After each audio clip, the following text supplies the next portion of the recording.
అదేదో నా సినిమాలో చిన్నప్పటి నుంచే వాళ్ళ అత్త అల్లుడికి తాగుడు అలవాటు చేసేస్తుంది, అమ్మాయిలను అలవాటు చేసేస్తారు, అంత మిది మీదగా పంపిస్తారు. వాడికి కాస్త తెలివి తెచ్చుకొని అన్యాయం అని అంటే వాడిని చంపడానికి ప్రయత్నం చేసేస్తారు. అది సినిమా పేరు గుర్తురావట్లేదు. అట్టుంది ఈరోజు వాతావరణం.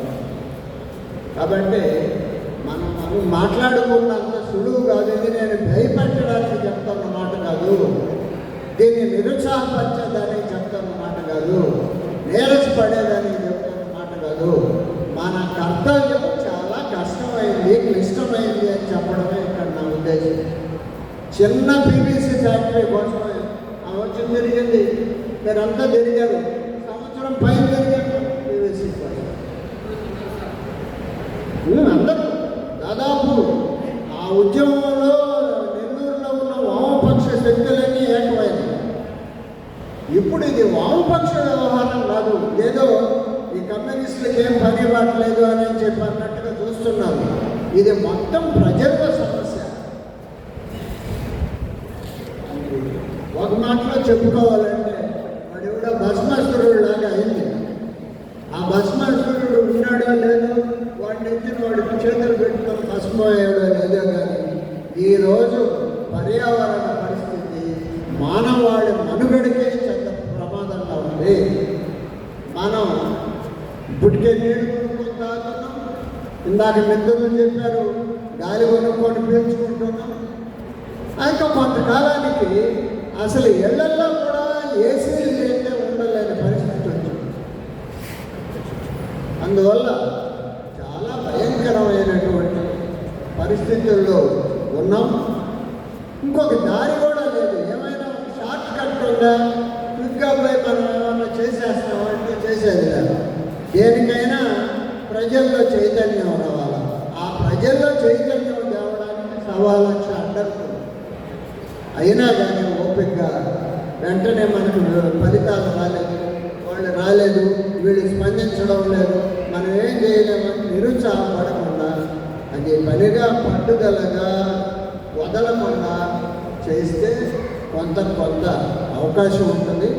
అందుకు సిద్ధపడాలి.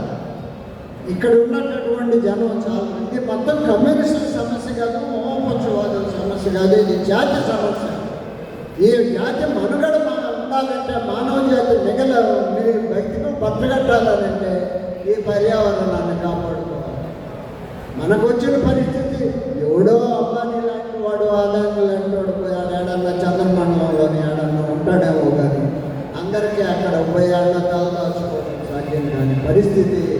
దాన్ని దృష్టిలో పెట్టుకుని ఎక్కడికక్కడ స్థానికంగా కొన్ని ఈ సమస్య మీద కలిసి వచ్చే వాళ్ళందరూ రాజకీయాలతో నిమిత్తంగా ఎవరు కలిసి వస్తారో వాళ్ళందరినీ కలుపుకొని కమిటీలు పెట్టుకొని వాళ్ళతో చర్చ జరిపి ఇంటింటికి పోయి ఏం ప్రమాదం వస్తుంది, భూమే వేడెక్కిపోతుంది, ఎవడు దొంగ, ఆ భూతాపాన్ని తగ్గించడానికి ప్యారిస్లో ఒక ఒప్పందం చేసుకున్నారు 12/12/2017. ఆ భూతాపాన్ని తగ్గించడానికి ఒప్పందం చేసుకున్నారు, బాగానే ఉంది. దానికి కట్టుబడి ఉండేవాడేంటి, దానికి డబ్బులు ఇచ్చేవాడేంటి, పెద్దన్న పాత్ర పోషించి అమెరికా వాడే నోట్లు పొడిచాడు. దానికి వానలు వర్షాలు మనం వెల్లవులో ఎట్టబడితట్టు వస్తున్నాయి. ఇది అది అనే లేదు. అసలు మనం విడమరిచి ఏ రంగాల వారీగా పర్యావరణ సమస్యలు ఎన్ని ఉన్నాయో మన చేతిలో ఉండే సెల్ ఫోన్ దాకా నుంచి తినే అన్నం దాకా, తాగే నీళ్ళ దాకా మొత్తం పర్యావరణంలో అంతర్భాగమైన అనుకొని ఇది చాలా భయంకరమైన లోతైన సమస్య. దీన్ని అర్థం చేసుకొని మనం ప్రజల్ని చైతన్యవంతం చేయాలా, వాళ్ళ చైతన్యాన్ని మేరకు ఎంతవరకు కలిసి వస్తే అంతవరకు మనం దీని మీద కృషి చేయాలా. దానికి సిద్ధపడకుండా మనం ఏదో ఒక సదస్సు పెట్టాం, గిరిజనుల హక్కుల రక్షణ కోసం అని, గిరిజనులే కాదు మొత్తం మానవాళి మనుగడ కోసమే ఈ ఉద్యమం. దానికి అనుగుణంగా మనం వ్యవహరించాలి. నేను మొన్న ఈరోజు కూడా అనుకున్నాను, మీకు అందరికీ ఒక్క మాట చెప్తా. ప్రభుత్వం ఒక పత్రిక నడుపుతుంది. ఆ పత్రికలో ప్రభుత్వం ఏం రాసిందంటే, నీళ్లు అమ్మకూడదు, కొనకూడదు.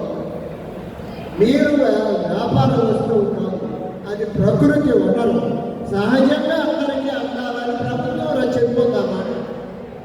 నువ్వే చెప్పావు కదా, అందరికీ ఉచితంగా నీళ్ళు ఇవ్వాలని ఒక చిన్న సమస్యను తీసుకొని మొదలు పెడితే నువ్వే చెప్పావు.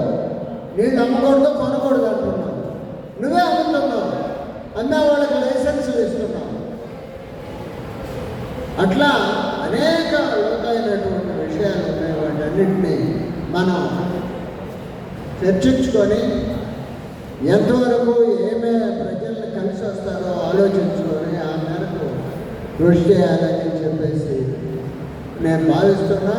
ఓపికగా విన్నందుకు మీ అందరికీ ధన్యవాదాలు తెలియజేస్తూ, మళ్ళీ 4 గంటలకి ప్రదర్శన దానికి సమాయత్తం అయ్యి బయలుదేరుతాం మనం చేస్తాం. నమస్తే.